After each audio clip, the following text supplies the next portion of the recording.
Hello दोस्तों, कैसे हो आप। मैं आशा करता हूँ आप लोग बहुत बढ़िया होंगे, मस्त होंगे, ज़बरदस्त होंगे और आप लोगों का केवीएस का प्रिपरेशन बहुत बेहतर ढंग से चल रहा होगा। दोस्तों, आज के क्लास में हम लोग बात करने वाले हैं मैथ और रीजनिंग, जो कि आपका आज के एग्जाम में जो पूछा गया है केवीएस में।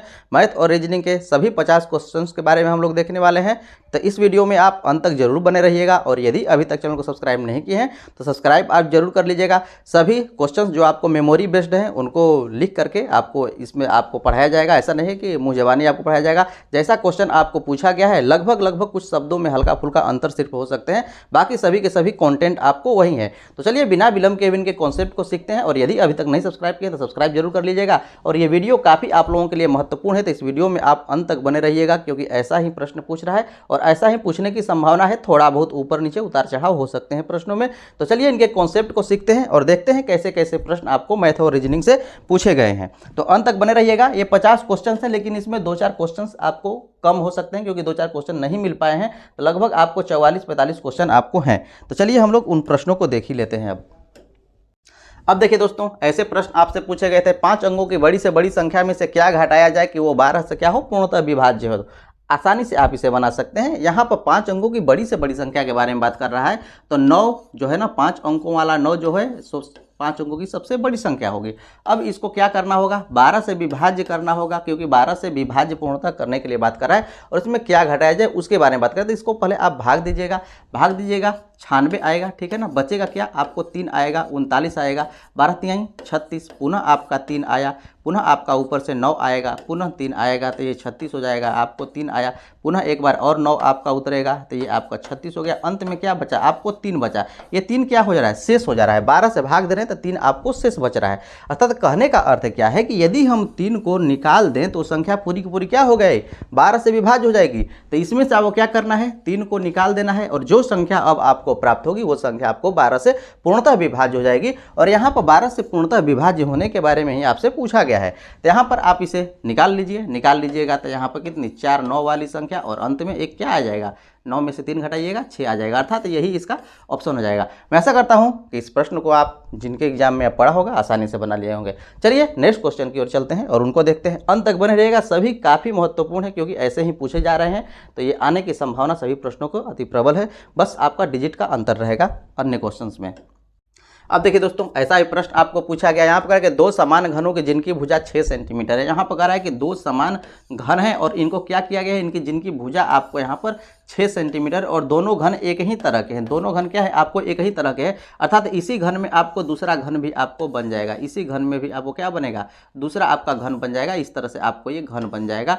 और यहाँ पर बात कर रहा है कि इनको यदि हम आपस में जोड़ देते हैं तो उसके संपूर्ण पृष्ठ क्षेत्रफल के बारे में बताइए कि संपूर्ण पृष्ठ क्षेत्रफल क्या होगा, ठीक है ना।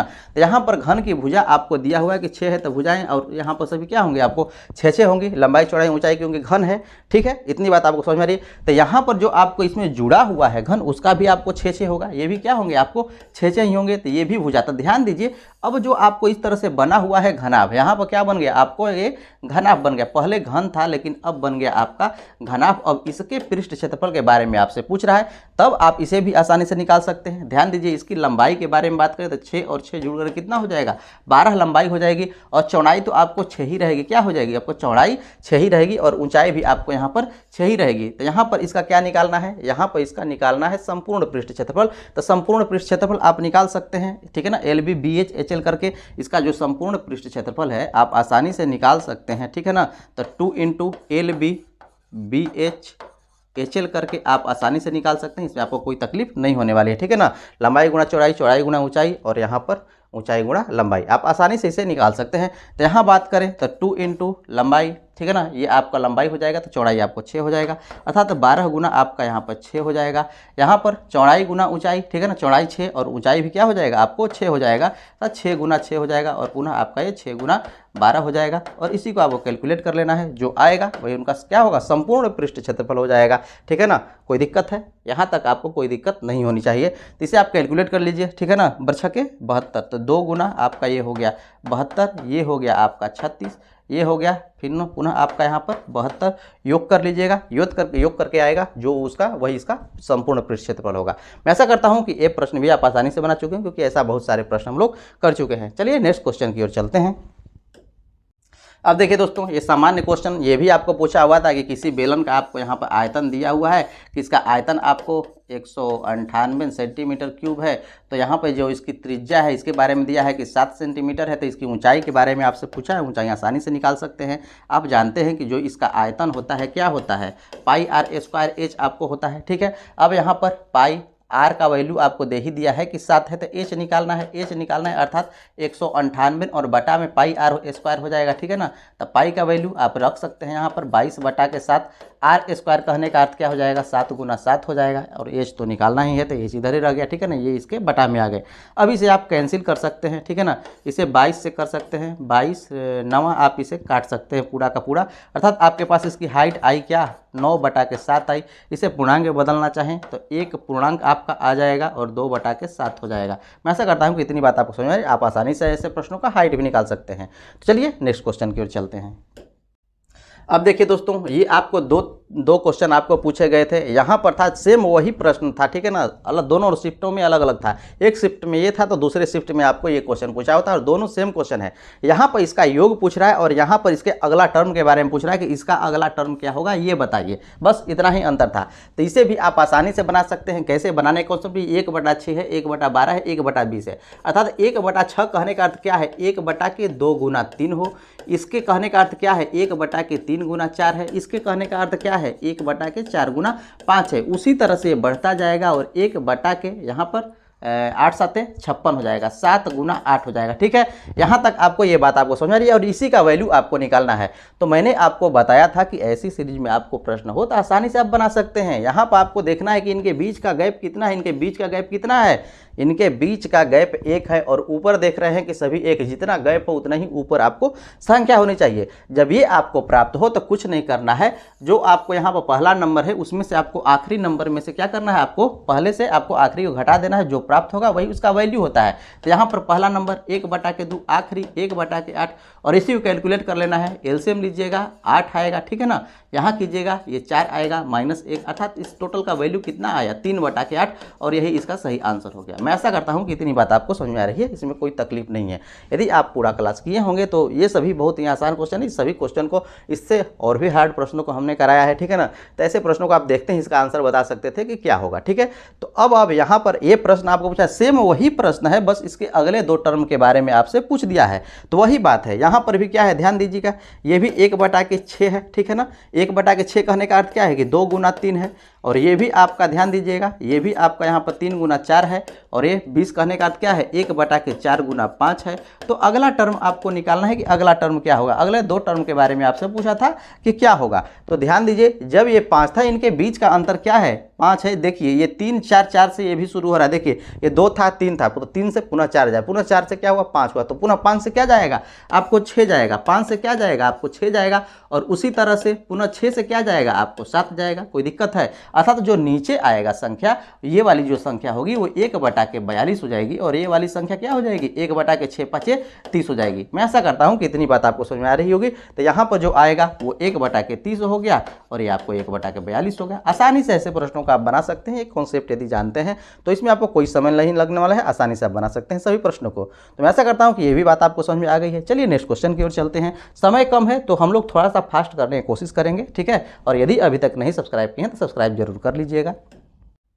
अब देखिए दोस्तों, इसमें आपको दोनों में आपको बड़ी संख्या बताने के बारे में पूछा गया था कि इसमें बड़ी संख्या बताइए, और इसको आपको अवरोही क्रम में बताना था कि कौन सा ऑप्शन जो है अवरोही क्रम में है। तो ऐसे प्रश्नों को भी आप आसानी से बना सकते हैं। यहाँ पर अवरोही क्रम कहने का अर्थ क्या है, अवरोही, अवरोही नहीं बल्कि आरोही, अर्थात यहाँ पर आरोही करने का सबसे छोटा सबसे पहले और सबसे बड़ा जो होता है सबसे यहाँ पर लास्ट में होता है आरोही क्रम में। अवरोही क्रम में सबसे बड़ा सबसे पहले और सबसे छोटा क्या हो, सबसे बड़ा सबसे पहले, सबसे छोटा सबसे लास्ट में होता है। ठीक है ना, यहाँ पर असेंडिंग ऑर्डर के बारे में आपसे पूछ रहा है। तो ये क्या है, संख्या आपको 1 बटा के 2 है। ठीक है ना, ये आपको 2 बटा के 5 है। ठीक है, अब ये आपको 1 बटा के 3 है, और ये आपको 5 बटा के 9 है। इसी संख्या का आपको बदलना है। आसानी से बदल सकते हैं। कैसे आपको बदलना है ये ध्यान देना। ठीक है ना, यदि छोटी संख्याएं हो ना तो आपको यहाँ पर ध्यान देना है कि यहाँ पे यदि हम लोग 1 0 रखते हैं तो क्या आसानी से पूरा का पूरा कट जाएगा 1-2 टर्म में। ठीक है ना, या फिर यदि 1 0 से नहीं काम बनता है तो 2 0 हम लोग रखेंगे। तो यहाँ पे 1 0 से ही काम आपको बन जाने वाला है। तो सब में यदि हम लोग 1 0 रखेंगे ना तो किसी के मान में कोई परिवर्तन परिवर्तन आपको नहीं आने वाला है।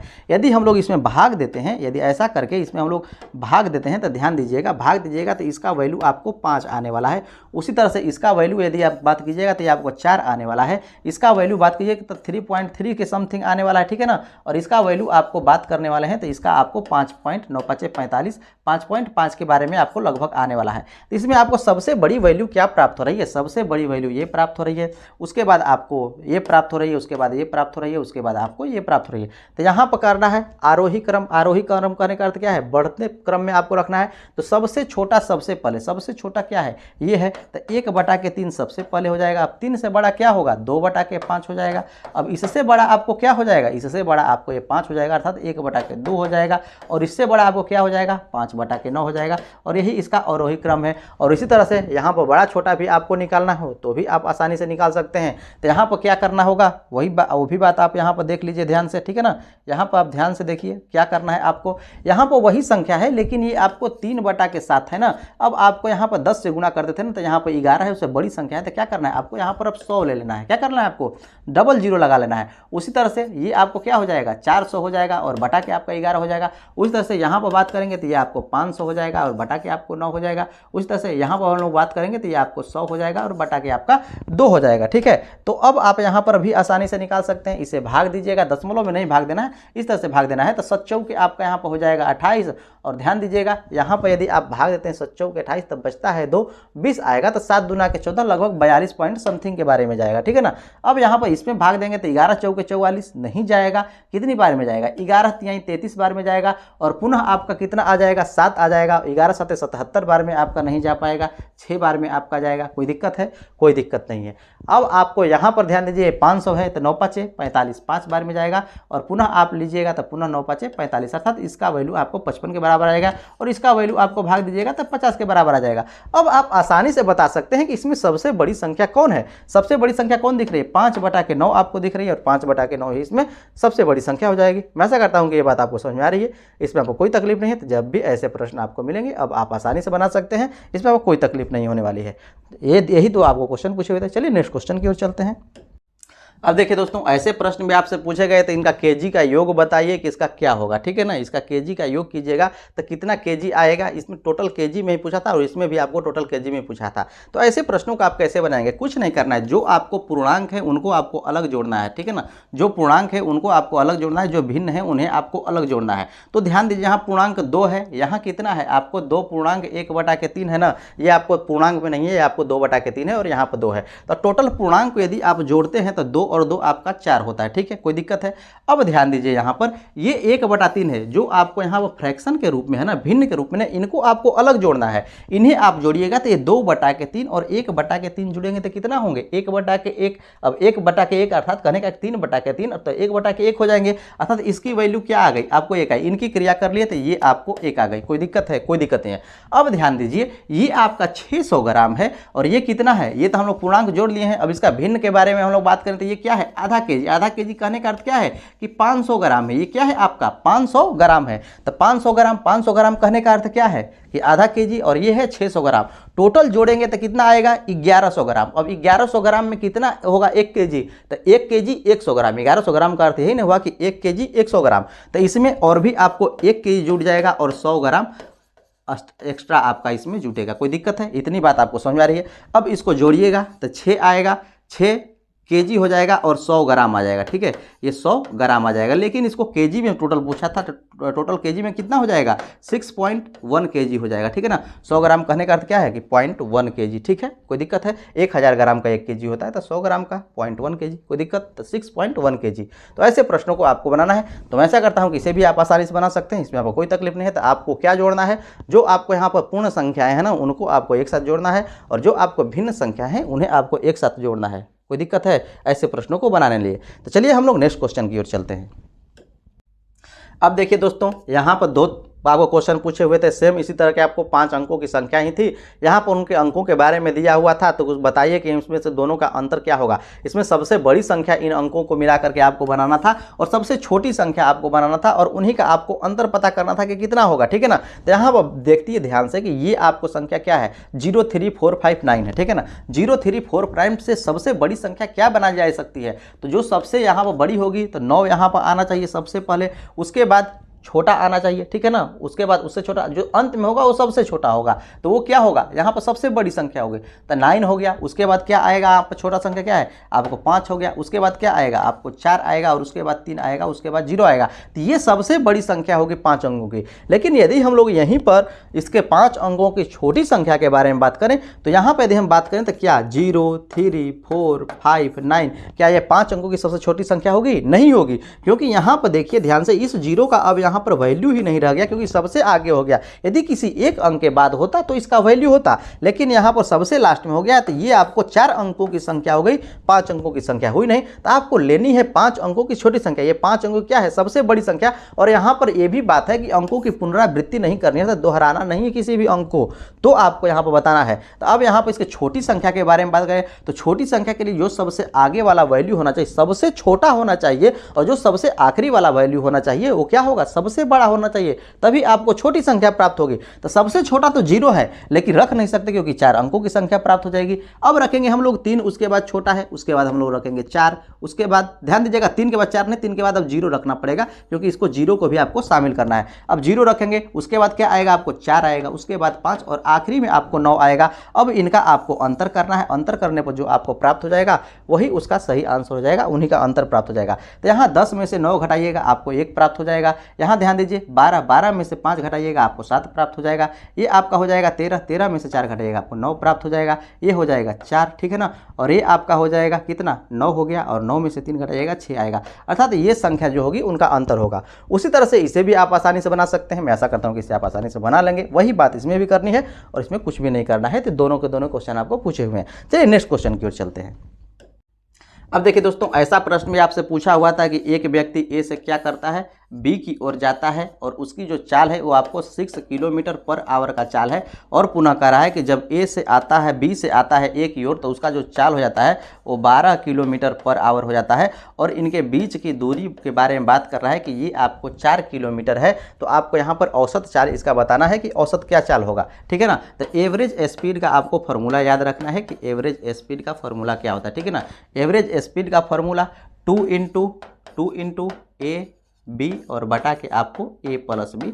यहाँ पर ए बी क्या है, 6 किलोमीटर, अर्थात गति जो है ना, जितने किलोमीटर पर आवर की गति है उनका गुणा 2 से और उसके बाद उनका क्या होगा, योग से भाग देना है, और आपको एवरेज स्पीड आसानी से पता हो जाएगा, ठीक है ना। अर्थात ए से की गई दूरी जितनी स्पीड में है वो, ठीक है ना, और यहाँ पर बी से ए की जो दूरी की गई है जितनी स्पीड में जितने किलोमीटर पर आवर की वो, और उसके भाग दे देना है उनके योग से, ठीक है ना, ऊपर 2 से गुणा करा करके, यही इनका एवरेज स्पीड होता है। ये फॉर्मूला आपको याद रखना है और आसानी से इस प्रश्नों को आप बना सकते हैं। तो ध्यान दीजिए यहाँ पर क्या है, 2 इंटू 6 गुना 12 और बटा के हो जाएगा 6 प्लस 12 हो जाएगा। अब इसे आप कैलकुलेट कर लीजिएगा तो ये आपका 18 हो जाएगा, और 18 छतरी के 18 से कट जाएगा और 3 चौके 12 हो जाएगा। अर्थात तो जो उनका एवरेज स्पीड है वो आपका क्या हो जाएगा, 4 किलोमीटर पर आवर हो जाएगा। मैं ऐसा करता हूँ 4 नहीं बल्कि 8 किलोमीटर पर आवर हो जाएगा। मैं ऐसा करता हूँ कि ये बात आपको समझ में आ रही है, इसमें आपको कोई तकलीफ नहीं। तो जब भी ऐसे प्रश्न मिले तो आप आसानी से बना सकते हैं, इसमें आपको कोई तकलीफ नहीं होने वाली है। तो चलिए नेक्स्ट क्वेश्चन की ओर चलते हैं और उनके कॉन्सेप्ट को सीखते हैं। अब देखिए दोस्तों, ऐसा प्रश्न आपको पूछा हुआ था। इस प्रश्न को आपको कैसे बनाना है, आसानी से बेसिक मेथड से भी आप आसानी से बना सकते हैं। यहाँ पे यदि 3 स्टार 5 के बारे में यदि बात किया जाए तो ये आपको 80 730 है, आपको यहाँ पर 80 730 है, और आपको यहाँ पर भाग देना पड़ेगा 234 से। इसे आप यहाँ पर बात करते हैं, इसे भाग देते हैं तो ये आपको जाएगा 44 85 बार में, और ये आपको टोटल जाएगा 13 बार में। अब पुनः आप इसे भाग दीजिएगा तो 13 तियाँ आपका यहाँ पर हो जाएगा 39 हो जाएगा। अब यहाँ पर क्या बचेगा, 5 बचेगा, 5 में 8 से पुनः आपको भाग देना है, ठीक है ना। आपको यहाँ पर 58 हो जाएगा, 58 में आपको भाग देना है तो 13 चौके 52 हो जाएगा। तो ये आपका 4 आया। अब ध्यान दीजिए यहाँ पर 3 है, यहाँ पर स्टार है, तो यहाँ पर क्या आना चाहिए, ध्यान दीजिएगा। यहाँ पर क्या होगा, 3 है स्टार है, उसके बाद भाग देंगे तो ये 5 बार में पूरा का पूरा चला जाएगा। और उसी के बारे में आपसे पूछ रहा है, इसी के बारे में आपसे पूछ रहा है, तो इसका वैल्यू आपको क्या हो जाएगा, इसका वैल्यू आपको 4 हो जाएगा। और इसी के बारे में आपसे पूछ रहा है, अर्थात 4 इसका सही आंसर हो जाएगा। कोई दिक्कत है? तो ऐसे इन प्रश्नों को आप आसानी से बना सकते हैं। आपको दोनों शिफ्ट में ऐसा ही क्वेश्चन आपको पूछा हुआ था, ठीक है ना, सेम इसी तरह का प्रश्न था। यहाँ पर सिर्फ इसके डिजिट आपको अलग थे। अब यहाँ पर हम लोग बात करने वाले हैं इसके बारे में, ठीक है ना। अब यहाँ पर जो है ना सिमेट्री के बारे में भी आपसे प्रश्न पूछा गया था कि सिमेट्री से आपको प्रश्न क्या होगा, ठीक है ना। यहाँ पर उसके बारे में पूछा गया था। यहाँ पर फ्लावर लाइन ऑफ सिमेट्री के बारे में पूछा हुआ था। एक फूल आपको बनाया गया था, ठीक है ना, इस तरह का आपको फूल बनाया गया था, उसमें 6 पंखुड़ियाँ थी, ठीक है। तो मान कर चलिए कि ये आपको इस तरह का फूल है, ये आपका इस तरह का फूल है और इसमें आपको 6 पंखुड़ियाँ हैं, इस तरह के आपको 6 पंखुड़ियाँ हैं, ठीक है। ये आपको इस तरह से 6 पंखुड़ियाँ हैं, इस तरह से आपको 6 पंखुड़ियाँ हैं, इस तरह से आपको 6 पंखुड़ियाँ हैं, इस तरह से सभी के सभी पंखुड़ियाँ क्या हैं, इनकी बराबर हैं। ये बात आपको ध्यान देना है, बनाने में आपको यहाँ पर गलत हो जा रहा है। यहाँ पर लाइन ऑफ सिमेट्री के बारे में बात किया जाए कि लाइन ऑफ सिमेट्री क्या होंगी, और यदि इन्हीं का मान बात कर लिया जाए कि यहाँ पर यदि 3 पंखुड़ियाँ हो जाए, इसी तरह का फूल हो और यहाँ पर इसका जो पंखुड़ियों की संख्या हो जाए 3 हो जाए, इस तरह के आपको पंखुड़ियों की जो पंखा का डायना हैटा होता है उस तरह का आपको यहाँ पर पंखुड़ियाँ हो जाए और तीनों की तीनों इसकी पंखुड़ियाँ क्या हो, सेम हो। तो यहाँ पर लाइन ऑफ सिमेट्री के बारे में यदि हम लोग बात करें तो क्या होगा, तो लाइन ऑफ सिमेट्री कहने का अर्थ क्या है कि इसको हम लोग ऐसे काटें कि यदि हम लोग इसको मोड़े तो एक दूसरे पर क्या हो, ओवरलैप हो, वो आपको एक लाइन ऑफ सिमेट्री मिलती है। तो यहाँ पर यदि हम लोग इसे बीच से काटते हैं और इसे मोड़ते हैं तो देखिए ये जो पंखुड़ी इस पर आपको ओवरलैप करेगी, ये पंखुड़ी पूरी की पूरी इस पर ओवरलैप करेगी और ये इस पर ओवरलैप करेगा और ये इसको आपको ओवरलैप करेगा। उसी तरह से इसमें हम लोग बात करेंगे कितने यहाँ पर लाइन ऑफ सिमेट्री मिलेंगे इसके बारे में, तो कितने मिलेंगे, तो इसे हम लोग यहाँ से भी कैंसिल कर सकते हैं तो वो भी मोड़ेंगे तो उसी तरह से आपको मिलेगा, और यहाँ से भी हम लोग कैंसिल करेंगे तो भी मोड़ेंगे तो आपको वही मिलेगा। लेकिन इसके अलावा और भी ये आपको मुड़ सकता है, लाइन ऑफ सिमेट्री इसमें प्राप्त हो जाएंगी। यदि इसको हम लोग बीच बीच से काटें तो भी ये तीनों के तीनों पंखुड़ियाँ इस पर आपको मिक्स हो जाएंगी। उसी तरह से यहाँ से हम लोग काटे तो तीनों के तीनों इस पर आपको हो जाएंगे ओवरलैप, और यहाँ से यदि हम लोग काटे तो तीनों के तीनों क्या होंगे, आपको ऊपर जाकर के ओवरलैप हो जाएंगे, ठीक है। कोई दिक्कत है, कोई दिक्कत आपको नहीं होनी चाहिए। तो यहाँ पर टोटल कितने लाइन ऑफ सिमेट्री मिले, तो 3 आपको पंखुड़ियों के ऊपर और उनसे पंखुड़ियों से होकर के, अर्थात टोटल 3 + 3 आपको 6 लाइन ऑफ सिमेट्री मिली, ठीक है ना, सममित रेखाएं मिली। और इसी के बारे में आपसे पूछ रहा था। अब इस तरह से आपको दे देते कितने लाइन ऑफ सिमेट्री मिलेंगे, तो इसको हम लोग इस तरह से मोड़ें तो ये वाला जो है पंखुड़ी इस पर आकर के मिलेगा, ये इस पर मिलेगा, तो ये आपको 1 लाइन ऑफ सिमेट्री मिली। उस तरह से इस तरह से भी हम लोग मोड़ सकते हैं, जो कि आपको ये इस पर आकर के मिलेगा और ये जो है इस पर आकर के मिलेगा, ये आपको 2 लाइन ऑफ सिमेट्री मिल जाएगी। और यहाँ से यदि हम लोग मोड़ते हैं तो ये क्या होगा, इस पर जाकर के मिल जाएगा और ये इस पर जाकर के मिल जाएगा, इस तरह से, ठीक है ना। तो ये कितने होंगे, इसमें आपको 3 लाइन ऑफ सिमेट्री मिली, इसमें आपको 3 लाइन ऑफ सिमेट्री मिली और उसमें आपको 6 लाइन ऑफ सिमेट्री मिल जाएगी। मैं ऐसा करता हूं कि ये बात आपको समझ में आ रही है। अब आपको यहाँ पर आयत के लाइन ऑफ सिमेट्री के बारे में भी आपसे पूछा हुआ था कि आयत में लाइन ऑफ सिमेट्री कितनी होगी, इसके बारे में बताइए। तो आयत में आपको 2 लाइन ऑफ सिमेट्री होती है। क्या होती है, यदि हम लोग इस तरह से आयत को काटे तो इस पर मोड़ेंगे तो ये सभी की सभी भुजाएं क्या होंगी, आपको ओवरलैप करेंगी, और उसके बाद इस तरह से यदि हम लोग इसको मोड़ें तो भी ये क्या होंगे, आपको ओवरलैप करेंगी। यदि हम लोग इस तरह से मोड़ते हैं ना तो ये आपको ओवरलैप नहीं कर पाएंगे, तो सिर्फ इसमें 2 ही लाइन ऑफ सिमेट्री मिलेगा, ठीक है ना। यदि हम लोग इसको मोड़ेंगे यदि इस तरह से, तो ध्यान दीजिएगा यहाँ पर जो इसका ये कोना है ना, जो इसका कोना है ना, कहीं इस तरह से आपको निकल करके आ जाएगा, इस तरह से बाहर निकल करके आ जाता है। और इसको यदि हम लोग मोड़ते हैं तो यहाँ पर ये कोना कुछ इस तरह से आपको बाहर निकल जाता है, तो आपको एक दूसरे को ओवरलैप नहीं करेंगे, अर्थात ढक नहीं पाएंगे। तो ये लाइन ऑफ सिमेट्री सिर्फ आपको 2 ही प्रकार से आपको मिलेगा, जो कि इस तरह से होगा और इस तरह से होगा। यदि यहीं पर हम लोग वर्ग के बारे में बात करें, यदि वर्ग पूछ दे तो आप क्या करेंगे, यहाँ पर इसके लाइन ऑफ सिमेट्री के बारे में बात करें तो इसको यदि हम लोग इस तरह से मोड़ेंगे तो ये आपको पूरा का पूरा ढक लेगा और आपको इसमें आपको ओवरलैप हो जाएगा, ठीक है ना। तो 1 लाइन ऑफ सिमेट्री। यहाँ से यदि हम इसको भी इस तरह ढके तो ये भी पूरा का पूरा ओवरलैप कर लेगा, 2 लाइन ऑफ सिमेट्री। यदि इस तरह से काटें और इसको एक दूसरे पर ओवरलैप करें तो भी आपको ये भुजा इस पर ये जो टोटल कितना है आपको एक दूसरे पर ओवरलैप कर जाएंगे, और इस तरह से मोड़ें तो भी क्या होंगे, आपको ओवरलैप कर जाएंगे। तो इसमें लाइन ऑफ सिमेट्री के बारे में बात किया जाए तो ध्यान दीजिएगा, 1 लाइन ऑफ सिमेट्री, एक 2 line of symmetry, 3 line of symmetry, एक 4 लाइन ऑफ सिमेट्री, आपको 4 लाइन ऑफ सिमेट्री प्राप्त हो जाएंगे। मैं ऐसा करता हूँ कि इतनी बात आपको समझ में आ रही है। तो सभी के सभी प्रश्न आपको जब भी ऐसे पूछे जाएंगे तो अब आप आसानी से बना लेंगे, इसमें आपको कोई तकलीफ नहीं होने वाली है, इसमें आपको तकलीफ कोई होनी नहीं चाहिए। चलिए नेक्स्ट क्वेश्चन की ओर चलते हैं और उनके कॉन्सेप्ट को सीखते हैं। ये सभी के सभी प्रश्न आपको पूछे हुए हैं, ठीक है। अब देखिए दोस्तों, ऐसे प्रश्न में आपको पूछा गया था कि किसी विद्यालय में 44% यहाँ पर लड़कियाँ हैं। क्या है? 44% लड़कियाँ हैं। यहाँ पर 448 लड़के हैं। ध्यान दीजिएगा, यहाँ पे 44% लड़कियाँ हैं, तो लड़कों के बारे में यदि बात किया जाए कि लड़के कितने होंगे विद्यालय में, 56% होंगे। क्या इसमें कोई दिक्कत है? तो यहाँ पर आपको निकालना है कि जो ये आपको 448 लड़के अर्थात जो 56% है ना, ये आपको 448 के बराबर है। ठीक है, तो आपको यहाँ पर निकालना है कुल यहाँ पर विद्यालय में विद्यार्थियों की संख्या कितनी है, इसके बारे में आपको निकालना है। तो आप जानते हैं कि कुल विद्यार्थियों की संख्या, कुल की जहां बात करें ना, तो कुल क्या होते हैं, अपने आप में 100% होते हैं। अर्थात आपको फाइंड करना है कि 100% क्या होंगे, आसानी से निकाल सकते हैं। यहां पर चूंकि 56% बराबर इतना है, इसलिए 1% बराबर 448 बटा के 56, इसलिए 100% बराबर 448 बटा के 56 गुणा 100 आपको कर लेना है। ठीक है ना, इसलिए आपका यहाँ पर 56% बराबर क्या हो जाएगा, 456% नहीं बल्कि हम डायरेक्ट 100% भी निकाल सकते हैं। 100% बराबर यहाँ पर 448 और बटा के आपका हो जाएगा 56 और ये आपका हो जाएगा 100, और जो आएगा वही उनका वैल्यू हो जाएगा। मैं ऐसा करता हूँ कि इतनी बात तो आपको समझ में आ रही है, आसानी से इसे काट सकते हैं। ठीक है, 8 7 56, 7 से भी काट सकते हैं, 7 से ही काट लीजिए, 8 से ही काट लीजिए, किसी से भी काट सकते हैं। ठीक है ना, तो 7 से 7 6 के आपका 42 हो जाएगा और 7 चौ के 28 हो जाएगा, 8 अठैयम 64 हो जाएगा। तो यहाँ पर टोटल कितने हुए, 800 हो गए, और यही इसका 100% बच्चे हो जाएंगे। अर्थात 800 उसमें क्या होंगे, बच्चे होंगे, जो कि उसमें जो कि 56 है क्या है, 448 हो जाएंगे, और जो 44% बचेंगे वो उनमें संख्या हो जाएगी। मैं ऐसा करता हूँ कि इतनी बात आपको समझ में आ रही है। तो इसमें टोटल के बच्चों की संख्या 100% पूछ रहा है, कितना है, तो आपको 800 हो जाएंगे। तो चलिए नेक्स्ट क्वेश्चन की ओर चलते हैं और उनके कॉन्सेप्ट को सीखते हैं। अंत तक बने रहिएगा। अब देखिए दोस्तों, ये आपका प्रश्न ऐसा प्रश्न आपसे पूछा गया था, यहाँ पर है कि यदि किसी वर्गाकार मैदान के ट्रैक जो है ना, उसका आपको यहाँ पर परिमाप दिया हुआ है कि 1 किलोमीटर है, तो इस मैदान का आपको यहाँ पर क्षेत्रफल के बारे में पूछा है। ध्यान दीजिएगा, यहाँ पर इसके क्षेत्रफल के बारे में नहीं पूछा था, यहाँ पर इसके भुजा के बारे में पूछा था।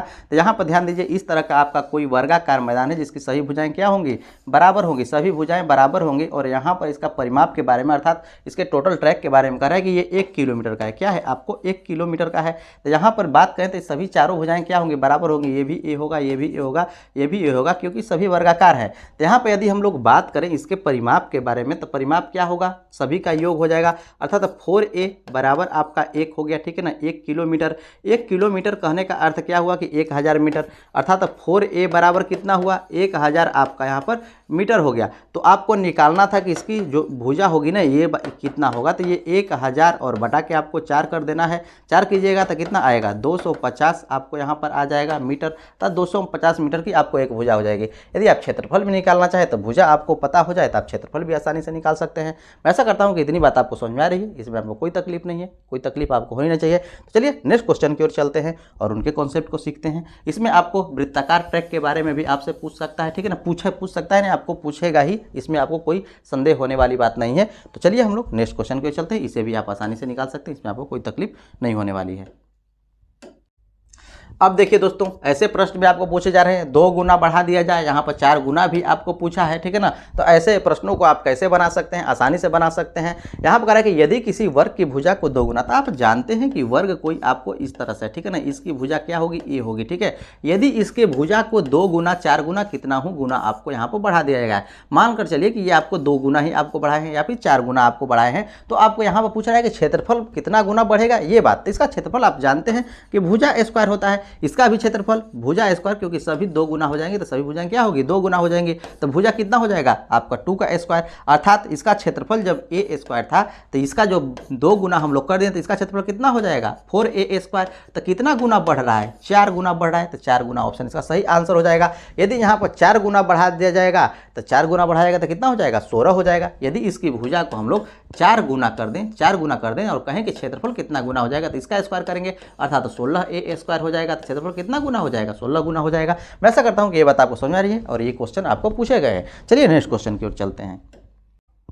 अब देखिए दोस्तों, ये आपका प्रश्न एलसीएम एचसीएफ से प्रश्न है। ऐसे प्रश्नों को मैंने खूब आपको कराया है और आसानी से इसे बना सकते हैं। यहाँ करेंगे 3 रस्सियाँ जिनकी लंबाई आपको 140 मीटर है, 240 मीटर है और 360 मीटर है, तो उस माप के फीता बताएं जो तीनों रस्सियों को पूरा का पूरा माप सके। इस तरह से ये प्रश्न कहे, या फिर कहे कि रस्सियों के उस टुकड़े का माप बताइए जो सभी रस्सियों से क्या हो, प्राप्त हो, और कोई भी रस्सी छोटा या बड़ा शेष न बचे। कहने का अर्थ क्या है कि ये 3 लंबाई की यहाँ पर 140 मीटर की है, 240 मीटर की और आपको यहाँ पर 360 मीटर तक यहाँ पर रस्सी है। तो यहाँ पर कह रहा है कि इसको कौन से ऐसे माप में इसका टुकड़ा किया जाए कि क्या हो, सब में क्या हो, बराबर हो, कुछ किसी भी इसमें टुकड़े में छोटा या बड़ा न प्राप्त हो, सभी के सभी टुकड़े बराबर ही आपको लंबाई के प्राप्त हो, बस इतना ही आपको कह रहा है। तो यहाँ पर कहे कि इसको माप दे, यदि वो लंबाई का फीता बताइए कि इसको सभी को, इसको भी पूरा का पूरा माप दे, इसको भी पूरा का पूरा माप दे और इसको भी पूरा का पूरा माप दे, या फिर उस लंबाई का यहाँ पर हम लोग जब एचसीएफ पढ़े थे, क्या हम लोग पढ़े थे, एचसीएफ क्या होता है, वह बड़ी से बड़ी संख्या होती है जो दी हुई संख्या क्या करती है, काट देती है।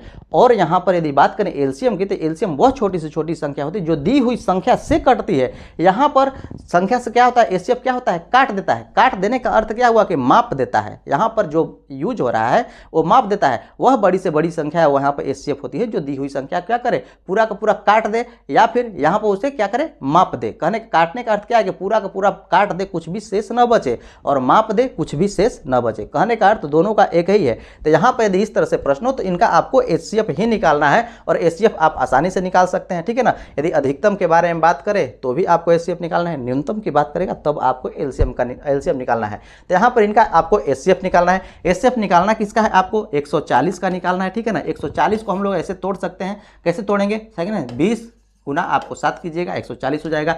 इसको तोड़िएगा तो आपको 20 और गुना आपका हो जाएगा 120, ठीक है। अब इसको आप तोड़ सकते हैं तो इसे भी आप तोड़ सकते हैं, ध्यान दीजिए, इसे आपको 20 गुना आपका यहाँ पर 180 दुना के 180 अर्थात 18, ठीक है ना, 18 दुना के 36 360 हो जाएगा। अब ध्यान दीजिए एचसीएफ क्या होता है, वह बड़ी से बड़ी संख्या होती है जो दी हुई संख्या काट सकती है, अर्थात तो वो संख्या जो तीनों में कॉमन हो, उसको आपको एचसीएफ लेना है। तो देखिए 20 इसमें भी है, 20 इसमें भी है और 20 इसमें भी है। अब इसके अलावा क्या कोई कॉमन है, इसमें 18 है, इसमें 2 और 9 है, इसमें 7 है, कॉमन है ही नहीं तो होंगे ही नहीं। यहाँ पे 120 है तो उससे मतलब ही नहीं, उसमें तो 2 है, लेकिन इस तीनों में कॉमन जो होगा वही आपका एचसीएफ होता है। तो आपको एचसीएफ इस तरह से निकालने की जरूरत नहीं है, आपको डायरेक्ट इस तरह तोड़ लेना है, तोड़ करके जो कॉमन आएगा वही उसका एचसीएफ होगा। तो यहाँ पर जो इसका एचसीएफ होगा, अर्थात जो माप की रस्सी के बारे में बात कर रहा है, तो उस माप की जो रस्सी की लंबाई होगी आपको यहाँ पर 20 मीटर होगी। अब 20 मीटर का यदि कोई रस्सी काटें इसको, तो 140 को हम लोग काटेंगे तो 7 गो रस्सी ऐसा मिलेगा, 240 को काटेंगे तो आपको यहाँ पर 120 को 7 को कह रहे हैं, यहाँ पर ध्यान दीजिएगा, यहाँ पर 240 है ना, तो 12 दुना के 24 हो जाएगा, ये आपको 12 हो जाएगा, ठीक है ना, 12 रस्सी मिलेगा। और ये आपको 360 को यदि हम लोग काटे तो वैसी आपको 18 रस्सी आएगी। अर्थात कहने का अर्थ ये है कि यदि हम लोग यहाँ पर फीता की अब यहाँ पर बात कर लें कि कौन सा यदि फीता हो, तो वो फीता की लंबाई आपको 20 मीटर की होगी। यदि हम 20 मीटर के फीता से 140 मीटर को नापते हैं तो भी हम लोग पूरा का पूरा माप देंगे और कुछ भी उसमें शेष नहीं बचेगा मापने के लिए। 240 मीटर के जो लंबाई को है यदि हम लोग 20 मीटर के फीता से नापें तो आसानी से उसे पूरा का पूरा माप देंगे, उसमें आपको कुछ भी शेष नहीं बचेगा। और 360 मीटर की लंबाई को भी यदि हम लोग 20 मीटर के फीता से मापें तो भी उसमें कुछ शेष नहीं बचने वाला है, ठीक है, पूरा का पूरा वो भी मापा जाएगा। मैं आशा करता हूं कि ये सभी कॉन्सेप्ट आपको अच्छी तरह समझ में आ गई है, इसमें आपको कोई तकलीफ नहीं है। चलिए नेक्स्ट क्वेश्चन की ओर चलते हैं और उन्हें देखते हैं, अंत तक जरूर बने रहिएगा। अब देखिए दोस्तों, ये आपका क्वेश्चन है, यहाँ पर आप प्रश्न कर रहे हैं तो एक बात आप समझिए, यदि हम लोग 1 लीटर के बारे में बात करें तो 1 लीटर बराबर होता है 1000 सेंटीमीटर क्यूब होता है, ठीक है ना। यदि हम यहीं पर बात करें कि 1000 लीटर के बारे में यदि हम लोग बात करें कि यहाँ पर 1000 लीटर बराबर क्या हो जाएगा, तो यहाँ पर होता है 1000 मीटर क्यूब, नहीं 1000 लीटर का मतलब होता है 1 मीटर क्यूब होता है, ठीक है ना, ये आपको 1 मीटर क्यूब होता है। कहने का अर्थ क्या है, यदि 1 मीटर लंबाई चौड़ाई और ऊंचाई वाली कोई टंकी हो, लंबाई चौड़ाई और ऊंचाई वाली क्या हो, कोई टंकी हो, तो इसमें कितना लीटर आपको पानी आएगा, 1000 लीटर पानी आएगा। और यदि हम लोग बात करें कि 1 लीटर, तो 1 लीटर यदि आपको पानी किसी में रखना है तो उसका जो आपको यहाँ पर होना चाहिए जो टंकी, वो आपको 1000 सेंटीमीटर क्यूब की होनी चाहिए। अर्थात यहाँ पर बात करिए जाए तो 10 सेंटीमीटर लंबा होगा, 10 सेंटीमीटर चौड़ा होगा और 10 सेंटीमीटर ही आपका ऊंचा होने वाला है ये टंकी। मैं आशा करता हूँ कि इतनी बात आपको समझ में आ रही है, इसमें आपको कोई तकलीफ नहीं है। तो यहाँ पर प्रश्न ध्यान से पढ़िए कि प्रश्न आखिर कह क्या रहा है, कह रहा है कि यदि किसी फ्रिज का आयतन आपको 270 लीटर दिया हुआ हो, यहाँ पर जो फ्रिज का आयतन है ना, ये आपको 270 लीटर में आपको दिया हुआ है, और जो आपको ये सभी दिए हुए हैं आपको मीटर में दिए हुए हैं। तो यहाँ आप जानते हैं कि 1 लीटर बराबर यहाँ पर सेंटीमीटर क्यूब है, ये भी आपको मीटर में है तो इसको भी आपको सेंटीमीटर में बदल लेना है, ठीक है ना। तो यहाँ पर 270 लीटर के बारे में बात कर रहा है तो 270 लीटर को आपको बदलना है क्या, सेंटीमीटर में आपको बदलना है। तो सेंटीमीटर में बदलिएगा तो क्या करना पड़ेगा, आपको 1000 से गुणा करना पड़ेगा। तो ये आपका हो जाएगा 270 और गुना आपका यहाँ पर 1000, ये आपका सेंटीमीटर क्यूब में हो गया। कोई दिक्कत है? ये इसका आयतन है एक फ्रिज का।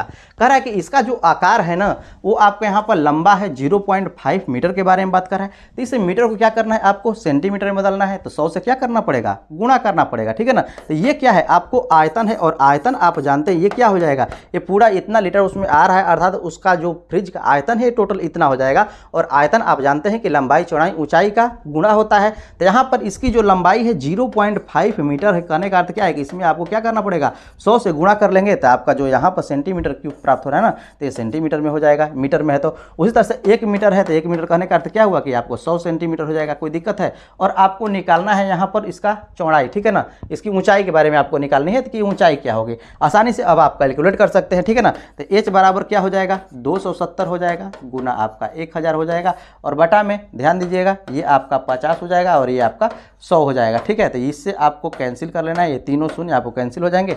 इसे आप कटाइएगा तो 25 आ जाएगा, और यहाँ पर 20 आ जाएगा। तो 5 के 20 अर्थात जो उसकी हाइट होगी कितनी होगी, आपको 54 हो गई। कोई दिक्कत है? मैं ऐसा करता हूँ कि इतनी बात आपको समझ में आ रही है, इसमें आपको कोई दिक्कत नहीं है। तो जब आपको जो ऑप्शन होगा वही उसका सही आंसर हो जाएगा। तो ऐसे प्रश्नों को आप आसानी से बना सकते हैं। थोड़ा सा आपको यहाँ पर इनका रिलेशन जानना है कि कौन क्या है। 1 लीटर बराबर कितना सेंटीमीटर क्यूब है, 1000 लीटर बराबर कितना मीटर क्यूब होता है। तो चलिए नेक्स्ट क्वेश्चन की ओर चलते हैं और उनके कॉन्सेप्ट को सीखते हैं। अंत तक बने रहिएगा, ऐसे ही प्रश्न आपको पूछे जा रहे हैं और ऐसे ही प्रश्न पूछे जाएंगे। अब देखिए दोस्तों, ऐसे प्रश्न भी आपसे पूछे गए थे कि 2 अंकीय अभाज्य संख्या जिनके दोनों अंक अपने आप में अभाज्य हों, अर्थात यहाँ पर बात किया जाए कि प्राइम नंबर के बारे में, दोनों के दोनों अंक क्या हों, प्राइम नंबर हों, उसके बारे में आप बताइए कि इनमें से कौन सा है। ऑप्शन में दिया होगा तो मान लीजिए कि उसमें ऑप्शन में ये 23 आपको दे दिया जाए, उसी तरह से यहाँ पर 21 दे दिया जाए, और इसमें कहे कि इसमें दोनों के दोनों अभाज्य हैं, इसमें से कौन सा होगी जो संख्या क्या होगी, अभाज्य। तो अभाज्य संख्या के बारे में बात जानते हैं आप कि वो संख्या जो 1 से विभाज्य हो और जो स्वयं से विभाज्य हो, जो क्या हो, स्वयं से विभाज्य हो, वो अभाज्य संख्या कहलाती है। अर्थात 1 और स्वयं से ही सिर्फ वो विभाज्य हो, वो अभाज्य संख्या होती है। और यहाँ पर 2 अंक की जो संख्या है वो क्या होगी, जो कि दोनों के दोनों उसके डिजिट आपको अभाज्य हैं। यहाँ हम लोग बात करें इन 2 डिजिट्स के बारे में, तो ये क्या है, ध्यान दीजिएगा। यहाँ पर 21 क्या अभाज्य संख्या है, अभाज्य संख्या तो है नहीं, क्योंकि इसमें हम लोग भाग देंगे तो 7 से भाग दे जाएगा, 1 के अलावा यहाँ पर 7 से भाग जाएगा, 3 से भाग जाएगा, तो ये अभाज्य संख्या होगा नहीं। यहाँ पर 2 के बारे में बात करें कि 2 क्या अभाज्य संख्या है, तो 2 क्या है, एक अभाज्य संख्या है। 2 1 से कटेगा और स्वयं खुद 2 से कटेगा, तो ये क्या है, आपको अभाज्य संख्या है। लेकिन 1 क्या है, अभाज्य संख्या आपको नहीं है, तो ये संख्या आपको हो नहीं सकती। अब यहाँ पर हम लोग विचार करें तो 2 क्या है, एक अभाज्य संख्या हो गई, ठीक है ना, और 3 भी क्या हो जाएगी, एक अभाज्य संख्या हो जाएगी। 3 किससे कटेगा, 1 से कटेगा, और नहीं तो 3 से कटेगा। अब उसी तरह से इस टोटल की टोटल इस 23 के बारे में बात करें तो 23 भी क्या है, एक अभाज्य संख्या है, जो कि 1 और सिर्फ 23 से कटेगा। इसलिए यदि 23 उसका ऑप्शन होगा तो वही उसका सही आंसर हो जाएगा। उसके अलावा और भी उसमें ऑप्शन हो सकते हैं, तो जो भी होगा इसी तरह से आपको चेक करना है और आसानी से उसे पता कर सकते हैं। मैं ऐसा करता हूं कि ये बात आपको समझ आ रही है। चलिए नेक्स्ट क्वेश्चन की ओर चलते हैं। अब देखिए दोस्तों, ये आपका क्वेश्चन है, ये दोनों क्वेश्चन आपको एक ही तरह के हैं और दोनों क्वेश्चन आपको पूछे हुए यहाँ पर है कि यदि एक कंटेनर का आयतन आपको इतना हो तो यहाँ पर उसको जितना आपको ये लीटर है इसको आपको इतने ml के शीशी में आपको भरनी हो, तो यहाँ पर शीशी की संख्या पूछ रहा है। और यहाँ पर भी वही बात पूछ रहा है कि 8.4 लीटर का दवा है और इतने बोतल में आपको भरने हैं, जिसका बोतल यहाँ पर 75 ml का है, तो कितने बोतलों की आवश्यकता होगी, यही बात आपसे पूछ रहा है। दोनों में आपको वही बात पूछ रहा है, तो ऐसे प्रश्नों को आप आसानी से बना सकते हैं। यहाँ पर 8.4 लीटर के बारे में बात कर रहा है, तो ये आपको लीटर में है, ये सभी ml में है, तो लीटर को ml में बदल लीजिए। ये आपको 4.8 है ना, ठीक है ना, 8.4 है, ठीक है ना, 8.4 है, और ये आपको लीटर में बदलिएगा तो 1000 से क्या करना पड़ेगा, आपको गुणा करना पड़ेगा ml में बदलने के लिए, जबकि ये लीटर में है। इसमें आपको भाग देना पड़ेगा एक बोतल से, तो एक बोतल कितना है, आपको 75 ml है, ठीक है। तो यहाँ पर बोतलों की संख्या ही आपको निकालनी है, तो एक बोतल की संख्या से आप भाग दे दीजिए इस टोटल में। अब कितने आएंगे ये आपको आसानी से पता चल जाएंगे। अब भाग दे करके देखिए 1 दशमलव से क्या हो जाएगा, 1 शून्य आपका कैंसिल हो जाएगा, और 25 तिहाई 75 और 25 चौके 100 हो जाएगा। अब 84 में 4 से गुणा कर दीजिए, 30 से भाग दे दीजिए, नहीं तो 30 से पहले ही भाग दीजिए, तो 3 दूना के 6 हो जाएगा, और 3 8 है आपका यहाँ पर 24 हो जाएगा। कोई दिक्कत है, कोई दिक्कत आपको नहीं होनी चाहिए। अब इसमें आपको 4 से सिर्फ गुणा कराना है, 4 से गुणा कराइएगा तो 8 चौके आपका 32 हो जाएगा, और 4 दूना के 8 और 3 आपका 11 हो जाएगा। अर्थात 112 जो होगी छोटी छोटी शीशियों की आवश्यकता होगी इतने आपको लीटर दवा को भरने में। मैं ऐसा करता हूं कि ये कॉन्सेप्ट आपको समझ में आई है, ये प्रश्न आप आसानी से बना सकते हैं। चलिए नेक्स्ट क्वेश्चन की ओर चलते हैं। अब देखिए दोस्तों, ऐसे प्रश्न भी आपसे पूछे गए थे, यहाँ पर जो है लगभग दशमलव मान में क्या होगा वैल्यू, तो इसे आप आसानी से निकाल सकते हैं। 33 में आप भाग दे सकते हैं, 7 से भाग दीजिएगा तो क्या आ जाएगा, ध्यान दीजिएगा, 7 चौके 28 हो जाएगा, 4 बार में जाएगा, अब दशमलव आ जाएगा, बचेगा 5, 5 50 हो जाएगा, 7 7 49 आ जाएगा, पुनः आपको 10 आएगा, 1 आएगा, ठीक है ना, 49 आएगा तो आपका यहाँ पर 10 आएगा, और 10 आएगा तो पुनः आपको 3 आ जाएगा, तो 7 चौके 28, अर्थात इस तरह से इसका दशमलव में वैल्यू निकालना था और इसका सही आंसर हो जाएगा। चलिए नेक्स्ट क्वेश्चन की ओर चलते हैं।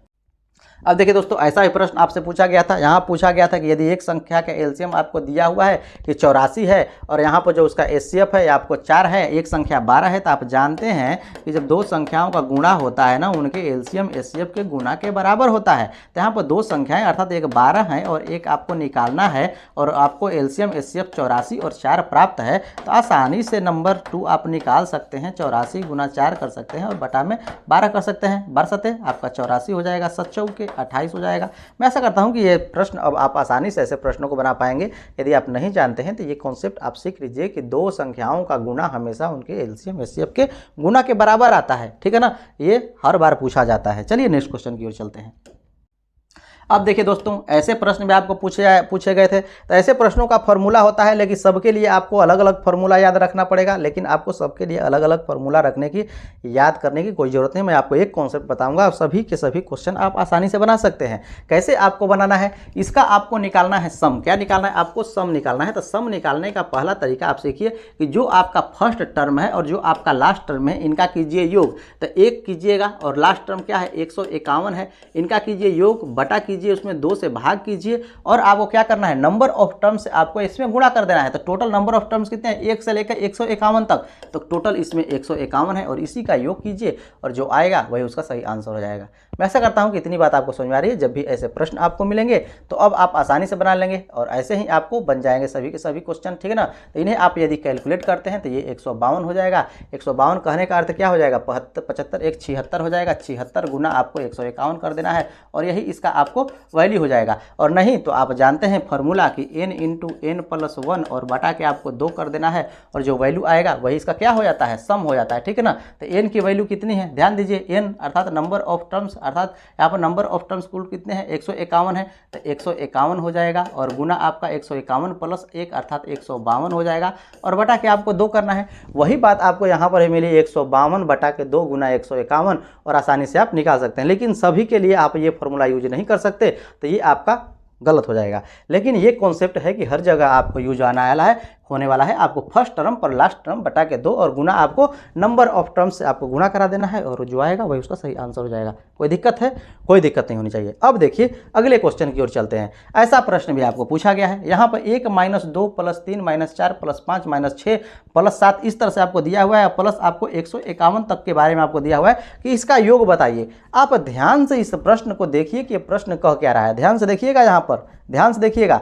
यहाँ पर कह रहा है ये बात कि यदि हम 1 को और -2 को जोड़ते हैं, यहाँ पर यदि -1 और 1 तो -1 आपको प्राप्त होता है और यहाँ पर भी आपको -1 प्राप्त होता है, इस तरह भी आपको -1 प्राप्त होता है, ठीक है। यहाँ से यदि हम लोग काम करते हैं तो ये आपको -1 प्राप्त होता है। कोई दिक्कत है? यहाँ आपको -1 प्राप्त होता है। उस तरह से यहाँ हम लोग काम करें तो भी आपको -1 प्राप्त होता है, तो यहाँ पर भी काम करेंगे तो -1 आपको प्राप्त होगा। कोई दिक्कत है? कोई दिक्कत आपको यहाँ पर नहीं होनी चाहिए। तो यहाँ पर ध्यान दीजिए, हम लोग काम कर रहे हैं प्लस की ओर, यहाँ प्लस नहीं होगा, सम विषम से सम की ओर। तो यहाँ पर भी हम लोग काम करते जाएंगे, सम से क्या होगा, विषम से क्या होगा, सम की ओर। अब आपको मिल गया यहाँ पर क्या, विषम संख्या। ध्यान दीजिएगा, यहाँ पर ये आपको मिल गया विषम संख्या। तो यहाँ तक तो टोटल क्या होंगे, आपको कैंसिल हो गए, यहाँ तक आपको टोटल कैंसिल हो गए और मिले कितने आपको -1। 2 टर्म का आधा आपको मिला। 2 टर्म को हटाए तो 1 आपको माइनस मिला, 2 टर्म को हटाए तो 1 आपको माइनस मिला, 2 टर्म को हटाए तो 1 आपको माइनस मिला।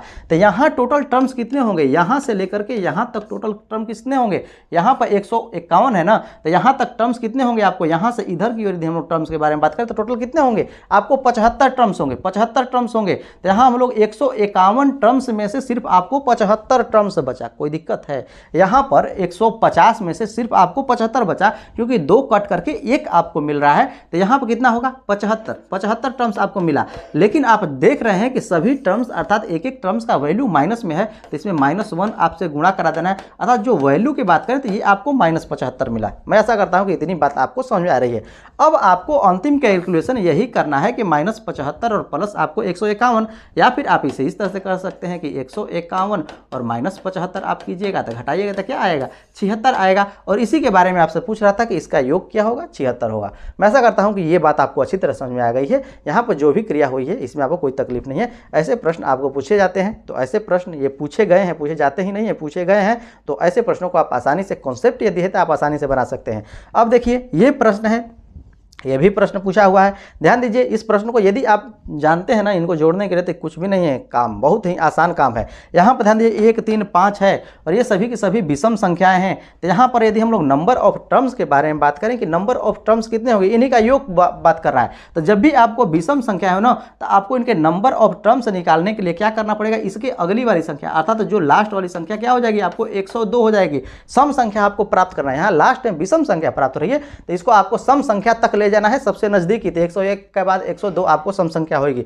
अर्थात कहने का अर्थ है कि 1 से लेकर के 102 तक में यदि हम कुल संख्याओं के बारे में बात करें, सम संख्याओं की, तो कुल 51 आपको सम संख्याएं प्राप्त होती हैं और 51 विषम संख्याएं प्राप्त होती हैं। लेकिन आपसे यहां पर पूछ रहा है कि विषम संख्याओं के बारे में बताइए कि इस विषम संख्याओं का योग क्या होगा। आप आसानी से निकाल सकते हैं इनका योग। वही आपको कॉन्सेप्ट लगाना है सम का, आपको यही कॉन्सेप्ट लगाना है, first term plus last term, ठीक है ना। तो फर्स्ट टर्म आपका 1 हो जाएगा, लास्ट टर्म क्या है आपको 101 है, ठीक है ना। लास्ट टर्म आपका 101 है ना इस विषम का, और आपको करना है बटा के 2 और गुना कराना है नंबर ऑफ टर्म से।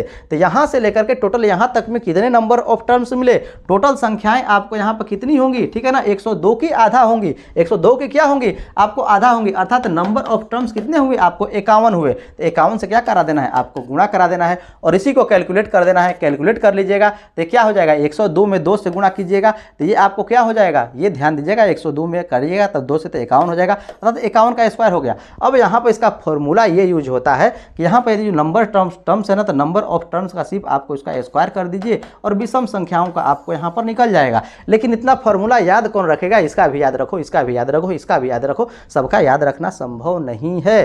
तो आपको क्या करना है, ये कॉन्सेप्ट याद रखना है और आसानी से ऐसे प्रश्नों का बना सकते हैं।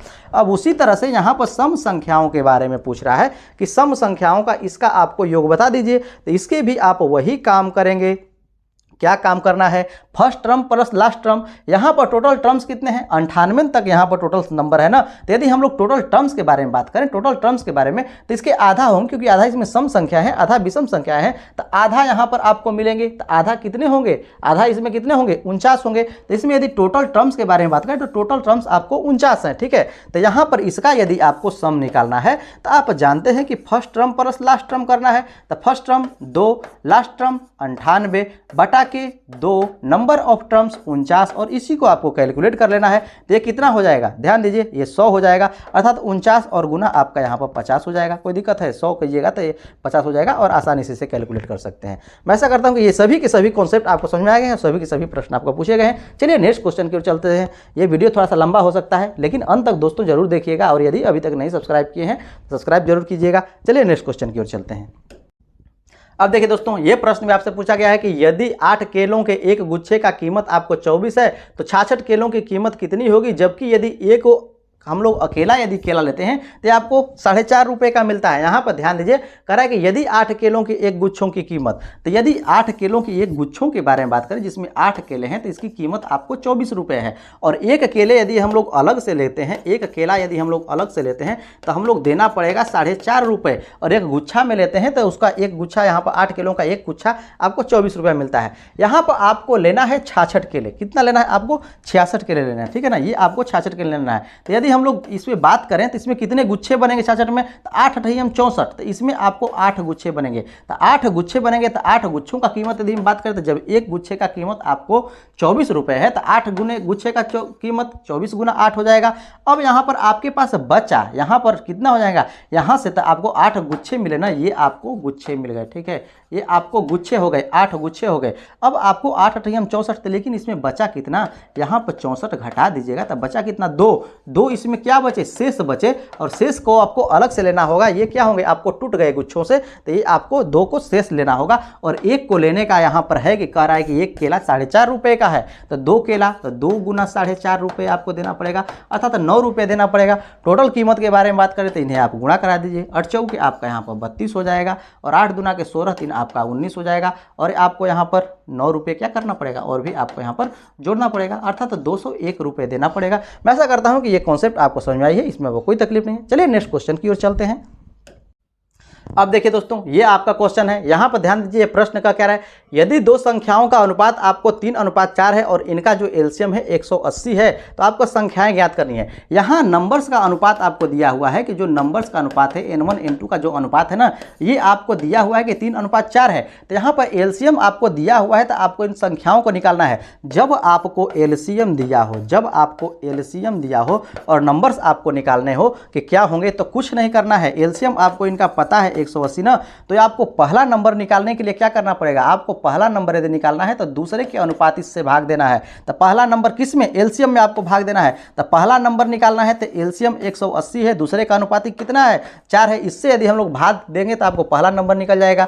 और यदि आपको दूसरा नंबर निकालना हो तो एलसीएम में ही क्या करना पड़ेगा, आपको जो पहले का अनुपात है कि इससे आपको भाग देना है। ये कॉन्सेप्ट आपको याद रखिए, और जो आएगा वो क्या होगा, पहला और दूसरा नंबर आपको प्राप्त हो जाएगा। तो यहाँ पर आप इसे भाग देते हैं तो 4 के 16 4 5 20, अर्थात पहला नंबर आपको 45 हो गया, और दूसरा नंबर यहाँ पर 36 18, अर्थात यहाँ पर 60 हो जाएगा। तो यदि हम लोग संख्याओं की बात करें तो 45 और 60 आएगा, इनका अनुपात लीजिएगा तो 3:4, 15 चौके 60 और 15 3 45, 3:4 आ जाएगा। मैं ऐसा करता हूँ कि ये बात आपको समझ में आ रही है। तो इस प्रश्न को आपको ऐसे बनाना है। अब एचसीएफ के बारे में भी देख लेते हैं। यदि एचसीएफ दिया हो और अनुपात आपको यहाँ पर निकालना है, वो भी आपको क्वेश्चन पूछा हुआ है, उसको हम लोग देख लेते हैं। अब देखिए दोस्तों, ये आपका यहाँ पर इनके संख्याओं का अनुपात दिया हुआ है कि n1 n2 का जो अनुपात है ये आपको 4 अनुपात आपको 7 हैं, और यहाँ पर एचसीएफ के बारे में आपको दिया हुआ है कि एचसीएफ जब इसका 12 हो तो यहाँ पर इनके संख्याओं के बारे में बताइए कि संख्या क्या हो। तो जब एलसीएम था तो पहला निकालने के लिए दूसरा से क्या करते थे, भाग देते थे, और दूसरा निकालने के लिए पहले से भाग देते थे। यहाँ पर जब एचसीएफ पता हो तो कुछ नहीं करना है, बस इनमें गुणा करा देना है। एचसीएफ से जो आएगा वही संख्याएं हो जाएंगी, तो इसमें आप गुणा करा दीजिए। तो 4 गुना 12 हो जाएगा, और 7 गुना आपका यहाँ पर 12 हो जाएगा, यही आपको संख्याएं हो जाएंगी, ठीक है ना। तो बरछों के 48 हो जाएगा, बरछा के 72, 72 84 हो जाएगा। मैं ऐसा करता हूं कि इतनी बात आपको समझ में, तो ये संख्या आपको 84 और 48 हो गई। तो ऐसे प्रश्नों को अब आप आसानी से बना लेंगे। ये कॉन्सेप्ट आपको पता होना चाहिए, और ये कॉन्सेप्ट आप सीख चुके हैं। चलिए नेक्स्ट क्वेश्चन की ओर, यदि अब के बाद पूछेगा आसानी से बना सकते हैं। अब देखिए दोस्तों, ये आपका क्वेश्चन है, यहाँ पर है कि 3 जनवरी को सोमवार था, तो 12 अप्रैल को कौन सा दिन आएगा। यहाँ 3 जनवरी नहीं बल्कि आपको यहाँ पर ये 9 जनवरी है, ठीक है। तो यहाँ पर यदि हम लोग बात करें कि 9 जनवरी में आपको टोटल दिन होते हैं 31 को, तो 9 जनवरी में आपको बचे कितने दिन, आपको यहाँ पर बचे अब कितने दिन, 22 दिन बचे। फरवरी के बारे में बात करें तो ये आपको 28 दिन बचे, ठीक है ना। और आपको यहाँ पर फरवरी के बाद मार्च आपको आता है, तो मार्च में आप यदि बात करें तो ये आपको 31 दिन होता है। और अप्रैल के बारे में बात ही कर रहा है कि अप्रैल में कितना है, आपको 12 है, तो आपको 12 ले लेना है। टोटल दिनों के बारे में बात करें तो इन्हें जोड़िएगा तो आपको 3 हो जाएगा, और ये आपका 93 दिन टोटल आपको प्राप्त हुए। यहाँ पर बात कर रहा है तो सप्ताह में दिन क्या होंगे, चेंज होंगे। तो इसमें 7 से हमेशा आपको भाग देना है। जब भी ऐसा प्रश्न है तो इसमें हमेशा आपको 7 से भाग देना है। तो 7 से भाग दीजिएगा तो ये आपका आ जाएगा 2 और 3 17 के आपका यहाँ पर 21 हो जाएगा। 2 दिन आपको शेष बचा, और इसी में आपको बताना है कि कौन सा दिन आएगा।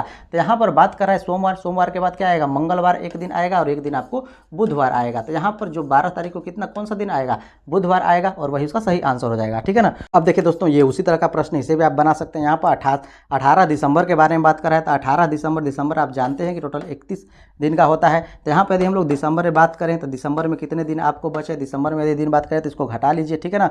घटाइएगा तो कितने दिन आएंगे, आपको 13 दिन आएंगे। दिसंबर के बाद जनवरी के बारे में बात करें तो जनवरी में आपको यहाँ पर 31 दिन आएंगे। और उसके बाद यहाँ पर आपको फरवरी की बात करें तो फरवरी आपको 28 दिन आएगा। और आपको यहाँ पर फरवरी के बाद मार्च में ही आपको पूछ रहा है कि मार्च 15 के बारे में बताइए। तो यहाँ पर 15 मार्च का आपको जोड़ देना है। टोटल दिन के बारे में आप निकाल सकते हैं, जोड़िए 8 5 13 और एक आपको 14 दिन आपका यहाँ पर हो जाएगा 17, ठीक है। यहाँ पर हो जाएगा 17, और ये आपको जोड़िएगा तो 3 3 6 1 7 और 1 8 आएगा। टोटल दिन आपको यहाँ पर मिल रहे हैं 8, टोटल दिन आपको मिल रहे हैं 87, ठीक है ना। तो यहाँ पर एक सप्ताह 7 दिन का होता है, तो 7 से क्या कीजिएगा, आप भाग दीजिएगा 87 में, भाग दीजिएगा, एक बार में जाएगा, बचा कितना, 1 आया कितना 7, 7 दूना के आपका 14 हो जाएगा। अब शेष आपको बचा कितना, 3 दिन आपको शेष बचा, 3 दिन शेष बचा। आपको यहाँ पर ध्यान दीजिए, यहाँ पर रविवार था तो रविवार के बाद आपको मंगलवार आएगा, मंगलवार के बाद आपको बुधवार आएगा, बुधवार के बाद आपको क्या आएगा, शुक्रवार आपको यहाँ पर आएगा। और शुक्र यहाँ पर देखिए, यहाँ पर ध्यान दीजिए, यहाँ पर रविवार था ना, अब रविवार के बाद यहाँ पर रविवार के बाद सोमवार आएगा, सोम के बाद मंगल आएगा और मंगल के बाद आपको बुध आएगा। यहाँ पर आपको बुध आने वाला, दोनों का दोनों आंसर आपको बुध ही आने वाला है, ठीक है ना, ये आपको बुध आएगा। तो मैं आशा करता हूँ कि ये कॉन्सेप्ट आपको समझ में आ गई है, इसमें आपको कोई तकलीफ नहीं है। तो यहाँ पर ये 3 दिन था, वहाँ पर आपको 2 दिन था, तो वहाँ पर सोमवार था और यहाँ पर रविवार था, इसलिए दोनों क्या आया, बुध आया। मैं आशा करता हूँ कि ये दोनों कॉन्सेप्ट आपको अच्छी तरह समझ में आई हैं, दोनों क्वेश्चन आपको पूछे गए हैं। चलिए नेक्स्ट क्वेश्चन की ओर चलते हैं और उन्हें देखते हैं। अब देखिए दोस्तों, ऐसे प्रश्न आपको दोनों शिफ्ट में पूछे गए हैं, ठीक है। तो ये ध्यान दीजिए, प्रश्न का क्या है, एक घनाभ का पार्श्व फलक आपको 36 वर्ग सेंटीमीटर का है और दूसरे का जो फलक का जो किनारा है आपको 12 सेंटीमीटर है। कहने का अर्थ है कि कोई घनाभ की आकृति है, इस तरह की आपको यहाँ पर कोई घनाभ की आकृति है और यहाँ पर एक का आपको पृष्ठ क्षेत्रफल आपको दिया हुआ है 36 वर्ग सेंटीमीटर, ठीक है ना। यहाँ पर घनाभ है और यहाँ पर जो एक की आकृति आपको यहाँ पर दी हुई है कि ये आपको 36 वर्ग सेंटीमीटर, ठीक है, वर्ग सेंटीमीटर है और एक की भुजा आपको दी हुई है कि 12 सेंटीमीटर है, ठीक है।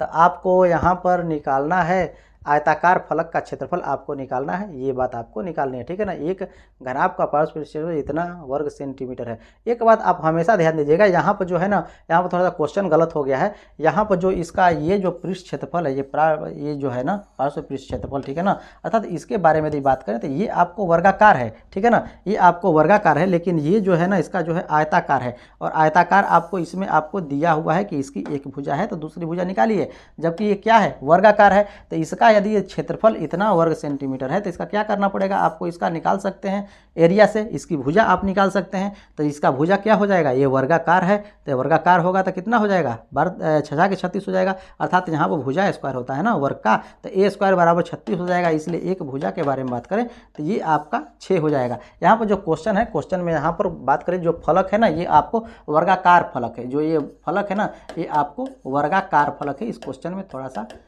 मिसप्रिंट हो गया, ठीक है। तो यहाँ पे आपको 36 है तो इसकी भुजा आपको ये निकल गई, जब इसकी भुजा आपको ये निकल गई तो ये भी आपका यहाँ पर 6 हो जाएगा, ठीक है, कोई दिक्कत है, ये भी 6 हो जाएगा, ये भी 6 हो जाएगा, सभी 6 हो जाएंगे। तो इस साइड के भी 6 ही होंगे, कोई दिक्कत है, इस साइड के भी 6 भी होंगे। यहाँ पर ये जब 12 है तो ये वाला आपको 12 है तो ये आयताकार हो गया। अब इसका क्षेत्रफल के बारे में आपसे पूछ रहा है कि क्षेत्रफल क्या होगा, तो क्षेत्रफल आप आसानी से निकाल सकते हैं। आयत का जो क्षेत्रफल आयताकार का निकालना है क्षेत्रफल ना, तो आयताकार का क्षेत्रफल लंबाई गुणा चौड़ाई, अर्थात 6 गुना आपको 12 कर देना है तो आएगा आपका 72 और इसका सही आंसर हो जाएगा। यहाँ पर ये जो था ये वर्गाकार आपको फलक दिया हुआ है, लेकिन यहाँ पर क्या हो गया है, ये आपको गलत हो गया है, मिसप्रिंट होकर के ये बात कहेगा तो आसानी से इस तरह से आप निकाल सकते हैं। ऐसा ही अगले प्रश्न में आपको चलते हैं हम लोग, क्योंकि ऐसा ही प्रश्न आपको पूछा गया है और वहाँ पर आपको परिमाप पूछा गया है।